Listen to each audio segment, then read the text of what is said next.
and welcome back. Thank you for joining me. I hope everything is going great in your world and that you're feeling terribly blessed. My prayers have been going out to the states that are being impacted by the current storms. I know that Florida has been devastated. Certainly, they've remained in my prayers, and I know that they've remained in yours. And right now, we have rain where we are, some winds, uh, various debris already on the roads, but compared to Florida, I don't think we've got anything to worry about. As usual, let's start with um, some scripture. I'm using Psalm 19:14. That the words of my mouth and the meditation of my heart be acceptable in your sight, O Lord, my strength and my redeemer. Again, it just means so much to me to hear those words. Um, So much to catch you up on. My chemotherapy began again. Yesterday was the first day. My energy's kind of low. Um, my blood was again kind of low, but we wanted to move forward anyway, stay on schedule, um, get the job done, do it to it, get it done. So we all agreed to stay on schedule. My blood was right at 1 yesterday, and it's supposed to be 5. And since the chemo's doing its job, it was a little bit lower. So we had our trip today and had the little port accessed. And bear with me, folks. I'm not so good at this yet, which is why I'm still using grow lights, not O lights, and that sort of thing. But I thought that a few pictures would be kind of fun. This was taken in preparation for the port access. We drew blood yesterday, and this was done for that port access. And then that port access remained in place for the chemotherapy. So this is the little kit that has the port access in it. You can see the green is the gloves that they use, of course. Um, you might need to switch over to full screen to be able to see everything I'm talking about better. I'm not sure. But first they wipe down the little table that it's on, and that creates a sterile field. And then it comes with another sterile field type packaging that they lay down first. And they're very methodical about this. Each nurse appears to have this little certain way that's unique to them. And they do it the same way every time. But they all seem to have their very own way of doing it. It's kind of cute. Um, but this nurse laid everything out like this. She's got her green gloves on the bottom. What you can see on the very top there is like a bandage that goes over the port access once it's been established. You see the vacuum tubes used to draw the blood, and those are sent to the lab. You can see in between where the fingers are of the two green gloves, that is the needle that accesses the port. And you see various gauze and such like this. And I think that that's really all I can help identify for you at this point. I will attempt to do this smoothly and kind of walk you through what comes next, if this goes right. There's, I think, another way to do this so that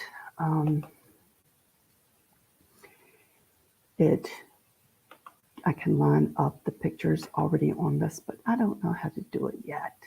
But this is once the port access has been completed. You can see the bandage over it. And there's where the port enters, where the needle enters the port. She has it clamped. She used this to flush the port And to help draw blood, she, unfortunately, my port wasn't working great yesterday, so I had to actually recline to have the blood drawn. And this is where she flushed my port, and she left that taped to my shirt. And that is that. And then comes, I'll try to figure this out better before next time so that you don't have to go through these steps with me. I know, not all that fun. This is the IV that I was hooked up to for about 3 hours. It's a second bag also going.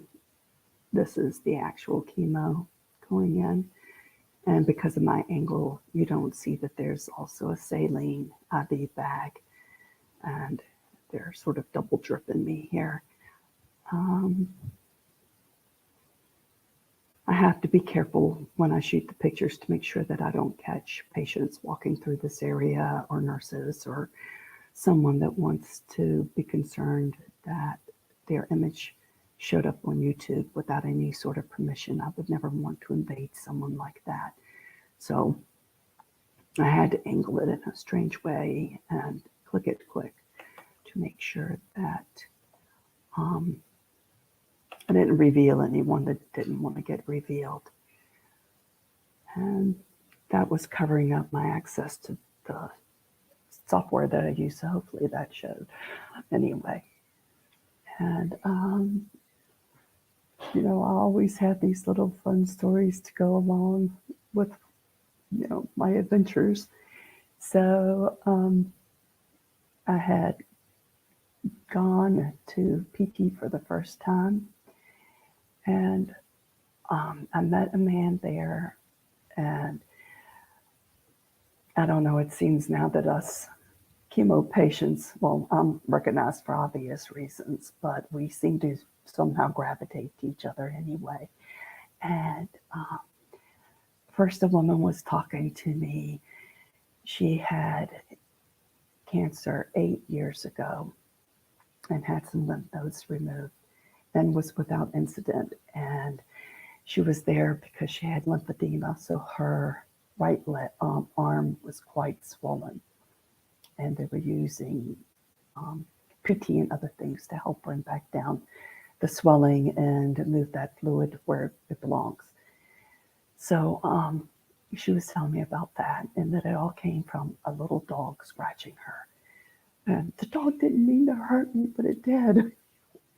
And it's strange how you just feel so bad that these things happen, and that the poor little dogs didn't mean it. But it's very educational because that lets others know that you've got to be so careful once you've had lymph nodes removed that you don't get any kind of an injury on the impacted side. And the poor people that have had lymph nodes removed on both sides, I don't even know what to tell them. I got home that day, and shortly after that, I was making a grilled cheese sandwich. And you know how sometimes you can flip it and things just don't go quite the way they did in your mind? Yeah, it went like that. So one of the pieces of bread that was hotter than I guess I realized landed in the grate of the gas range. So I shut off the gas. That part was smart. The second part wasn't smart, which I reached over with my left hand, which is my impacted side, and scooped up the piece of bread. And that side's still sort of numb from surgery. So once I realized I was getting burned, it was already a black blister. I know, incredibly not smart. So I contacted my sister right away. I'm like, what can I do? That's fast. You know, this can't go bad. This can't go wrong. I can't have lymphedema. I can't take it. So she threw out some suggestions, and no. So I remembered that I had, and I always say this wrong, cordial silver. At any rate, I keep that here, and I put like a massive dollop on the burn, which it wasn't hurting so much before, but once I did that, it really, really, really hurt. And I just left it there, just a dollop, and sat there, for a long time. And then when it was time to go to bed, I put on another huge dollop and sort of bandaged it. And the next day, there's no evidence whatsoever that I had a burn. None. So I avoided lymphedema myself this time. But anyway, about this man that I met, he was hearing us talk, and then she got called back. And he asked me what type of cancer I had. So I told him, and he said, well, guess what? And I said, I don't know. What? And it turns out that he's a pancreatic cancer survivor. And that just put all kinds of hope in me about everything. I've talked to the nurses since then, and they're saying we see so many pancreatic cancer survivors now. You'd be surprised. But he had found out quite by accident. He didn't go into details, but somehow or another he was electrocuted. And in the emergency room, the doctor said, did you realize that your eye whites are very yellow? And he said, no, I haven't noticed that. He said, well, yeah, that's almost a sure sign of pancreatic cancer. We would like to check you. And they did, and he did, and they were very aggressive with his treatment, with first surgery, chemotherapy, and I believe he also said radiation. And he was 3 years clear. And he said that it was particularly frightening to him because about a month before that, he had lost his wife to lung cancer. But he said that the thing that got him through it was prayer and his faith in God. And I hear so many people saying that as I encounter people that are in the battle, have already won the battle, have just found out that they're in the battle, that the first thing they're leaning on is their faith and their prayer. And I also encourage you to encircle yourself with people that love you, that will be a great source of your strength, the people that are positive with you and are able to cry with you if that's what you feel like you need to do, and able to laugh with you if that's what you need to do. I'm all about having people around me laughing. So I think that's one of my best medicines. When I left PT, I kind of had a giggle. It was a man carrying a child. She was maybe 3 years old or so. And I was shocked that I was actually walking faster than he was, because he was kind of booking it. And I was absolutely shocked that I was moving faster. I actually passed him. Yay me! And the little girl goes, Daddy, she got snow hair. And no, she doesn't. But Daddy, she got snow hair. Oh, no, she doesn't. But why don't she got some hair? I don't know. I felt so bad for the man, because I'm sure that he knew that since we were sort of in a parking deck, that it was echoing and I could hear. And I wanted to be like, it's okay, or whatever. But I didn't want to make matters worse, because these situations, one thing tends to kind of feed into another. We could have been there for hours after that trying to explain how come she got snow hair. So I left it alone and let Dad have a fun time with that. He was probably, as soon as he got in the car, trying to explain what might be going on. But I didn't feel bad for the man. But he, I guess, did about as good as he could do. You don't know. I personally don't get offended by it. I know I got snow hair. I'm okay with it. But I guess you never know for sure how other people would react to it, feel about it, whatever. But yeah, it is what it is. I got snow hair. So wanted to tell you about that. And then there is other changes. Radiation does start on October 4th, and it's every day. So my oncologist also works out of that hospital, and he wanted me to swap cancer centers, start getting my chemotherapy in the other place. I kind of hated being contrary with him, but I'm like all settled in my little clinic that I'm in now. I know all the nurses know me. I know who's got little kids. I know who's got dogs and cats. And, you know, I know these people, I know these women, and they know me. And it feels kind of like going home. So I was like, I don't want to. I love my nurses. And I understand you love them, but this is a good idea. It'll be easy on you. And I was like, no. So one of my nurses got wind of it, and she's like, no, that can't happen. You can't leave us. So the way it's set up now is um, I'll drive there first, and it's only going to be another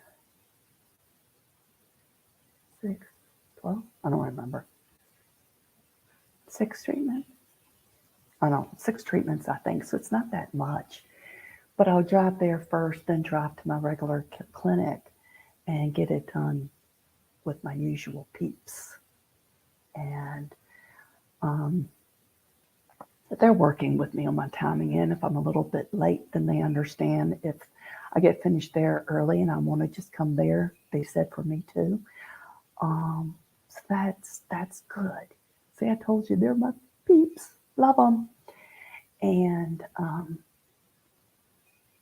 besides that, I think I was kind of concerned. After I have chemo, I'm super duper tired.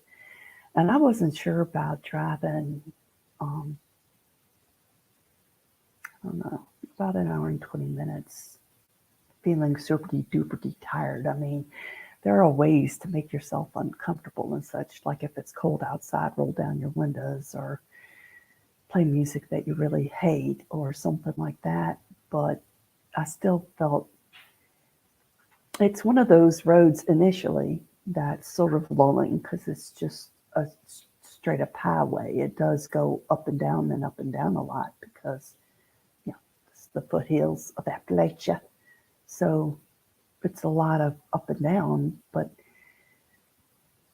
other than worrying about maybe encountering one of those fine people wearing a uniform that would like your autograph, it's not much it's just not much going on. That seems to be there's a chance that even though my father was in law enforcement, I might have, pretty sure that I inherited a rather heavy foot from him. So it's a struggle with me not to sort of exceed speed limits. So it's an ongoing, that would maybe keep me awake. I don't know. But yeah. So, but I was worried about that. So it's easier to go to the clinic closer to home. And then when I leave there, I'm on back roads and I usually don't even encounter another car. So if I doze off or something in that situation, I'm not going very fast to begin with. I know it doesn't take very fast, but I'm not going very fast to begin with. And I rarely encounter another car, so whatever I do, I won't hurt someone else. But I didn't want to leave my clinic. I love my girls. So, but I am perfectly sure that the ones in the other clinic are lovely as well. It's just, I don't know, with these situations, you feel more comfortable with what's known because it's so much unknown. So at least I do. I take a lot of comfort in what I do know. And I do know these ladies, and I do know that I'm wondering, I think that last picture, I might not have shown it right. Let's see here. I might not have shown any of them right for all I know. Let me try this again case I didn't. I think I never hit the last button I was supposed to push, and it's gone now. So did this one definitely get shared with the port access and all of that? I think it did. I'm not sure about the other one though. The final one with my new best friend might not have gotten shared. I'll work on this and start learning how to do more things. Unfortunately, with chemo, I am proud to admit I am not the sharpest pencil in the pack.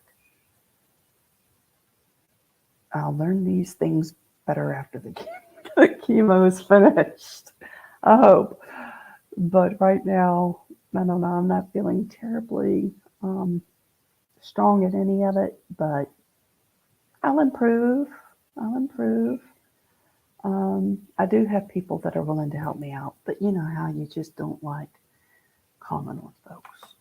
So, but I'll learn it. It'll go smoother. Oh, and in case you were wondering, there's no coffee with Bess and Ma probably until next week. We had a cold cycle through the household, cycling through the household. So, yeah, it's like that. She wouldn't come over. I don't blame her. Mentioned germ to me, and I'm like, yeah, I'm not there. So, she's waiting for the germ to cycle out of the house, and then she'll come back. And she tells me that she's got a plan, and somehow it entails me, and she thinks it's going to be really funny because she likes my reactions to everything. So we'll see what that goes. Mm-hmm. So far on this new round of chemo, I only feel tired. Um, Taste is completely gone. I tried eating a sandwich for lunch, and it tasted so much like nothing. It was just not worth it to me. So I bailed on it. My daughter had some fries. I bailed on them. And again, I'm not too concerned. I have some fluff I can work with. It can work with me. Blood's already messed up. So I got a shot today too. That's, that's the biggest thing is the travel and the amount of time that you're at the various clinics and such. I think that radiation will probably move pretty quick, but anything in the clinic, it takes a while because like they draw everything. You have to have a blood draw every time.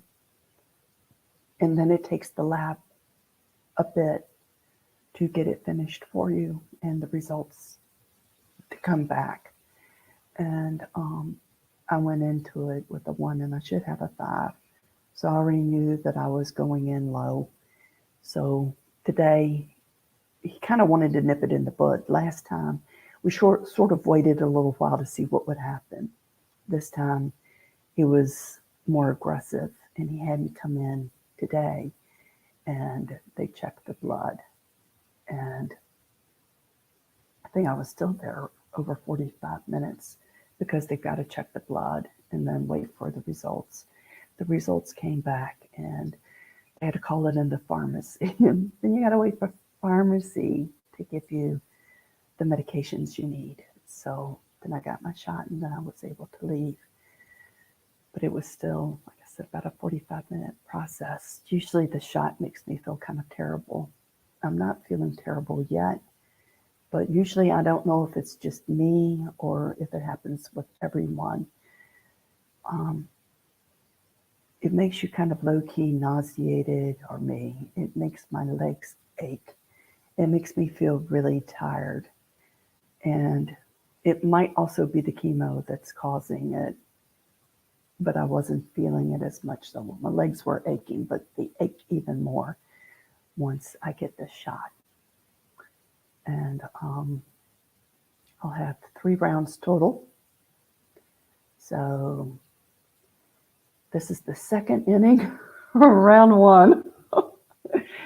And, I'm feeling good about it, feeling strong.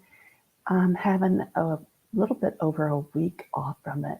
I felt great on, I think it was Monday. I walked around my farm and took some farm pictures because it was a beautiful day. Today it's cloudy, it's windy. On my way back home, a big limb fell on the road on the other side of the road from a chestnut tree. And I didn't want someone else to hit it, so I had to get off the road and tug it off the road. And a car had passed me. They turned around and came back, and they were like, "We weren't going to leave you out here to pull this thing off the road alone. We're not one of those states that get all confused and don't know what to do under an emergency. What we do is pull up our bootstraps and get at it.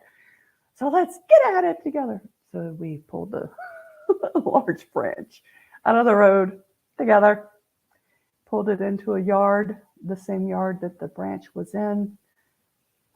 Sorry, folks, I don't know. It had oodles of chestnuts on it.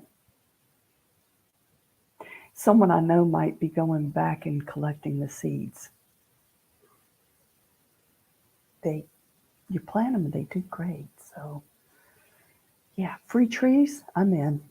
So yeah, and I guess that's sort of what we've got for today. Another treatment is they moved me to Wednesdays now for some reason. I think because he was really, really determined that since he's in the other clinic on Wednesdays, that he was going to be able to talk me into swapping and doing chemo in the other clinic. But he doesn't understand how stubborn I am. Now he knows. But it'll be okay either way. But I hope that you are feeling blessed. I hope that everything is going great in your world. And if it's not, you know where to turn. Even though you'll hear all the time, God won't give you more than you can handle. Yes, He will. Yes, He will. He'll give you more than you can handle, because then you go right back to Him and you say, God, help me. And He does. It reminds me of, when you were little and your dad would say, would you help me carry this board or something like that? And you're feeling all proud and big and bad because you're helping your dad carry this tremendous board. And what you don't realize until a few years later is because of your position on that board, your dad is carrying the weight and you're just hanging on to the board with him. That's us. God carries the board and we just hang on to it with Him. So when you think that you do have more than you can carry, or you're feeling sort of lost, turn to Him and He'll help you carry that load every time. True. That's how come you don't see. If I said that I don't cry, I wouldn't be telling you the truth. But when I'm crying, it's about something that warmed my heart, made me feel good. And I'm not saying that because someone else cried because they've got cancer or the treatment made them sick or whatever. You handle it the way you got to handle it. Definitely. Absolutely. But so far, I'm handling everything with laughter and warmth. And if I feel down or just feel sick, I've got people that I reach out for, and they make me feel better about things and do the same type thing. You keep in contact with yourself so you know what's best for you. But until we meet again, peace, peace be with you. And thank you for joining me. Please remember to like and subscribe and hit that bell so you know when you get a notification when I'm on. Thank you again. Bye-bye.